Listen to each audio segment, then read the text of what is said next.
हाय. तर आज मी जेवणामध्ये काही बनवणार नव्हते, तर मी आज बनवणार होते तिखट पुऱ्या. तर तुम्ही म्हणताल सारखं हे बघाल तर हेच काय बनवत असती. तर आमच्या घरी ह्या सगळ्यांना हेच आवडतं, साधं जेवण. पिझ्झा, बर्गर किंवा असं काही नवीन डिश बनवायची म्हटलं तर ती कोणाला आवडतही नाही. त्याच्यामुळं मी जास्त इंटरेस्ट दाखवत नाही, कारण कसं मला आवडतं भरपूर काही, आम्ही खातोही भरपूर काय, पण बनवायचं म्हटलं तर कसं कोणी खात नाही, त्याच्यामुळं मग मी बनवत नाही. तर चला, तर मी आज तिखट पुऱ्या बनवणार होते. तिखट पुऱ्या म्हणजे हे मी फर्स्ट टाईम बनवते असंच काहीतरी. तर चला बघूया आपण कसं बनतंय. तर सर्वात आधी मी गव्हाचं पीठ घेतलं होतं आणि त्याच्यामध्ये थोडं बेसन पीठ ॲड केलं. मग आपण ओवा, थोडंसं वाटण केलं होतं, हिरवी मिरची, लाल मिरची, लसूण, जिरे, कोथिंबीर हे सर्व टाकून आपण एक वाटण तयार केलं होतं, ते टाकलं त्याच्यामध्ये.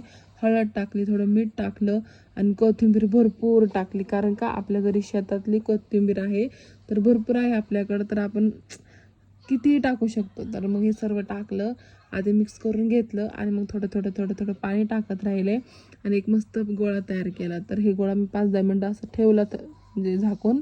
नंतर आपण पुऱ्या करायला घेतल्या. तर पुऱ्या करून घेतल्या मस्तपैकी आणि फुगत नव्हत्या एवढ्या, पण म्हटलं फर्स्ट टाईम केलं, टेस्ट घेतली, करून बघितली, तर खूप छान झालं होतं. मग सगळं उरकलं आणि जेवायला बसलं. तर ओवीलाही चारत होते, ओवीलाही खूप आवडलं. ती म्हणत होती मम्मा खूप छान झाले. तर असं काहीतरी ट्राय केलं मी, पण छान झालं होतं. चला, थँक्यू, बाय.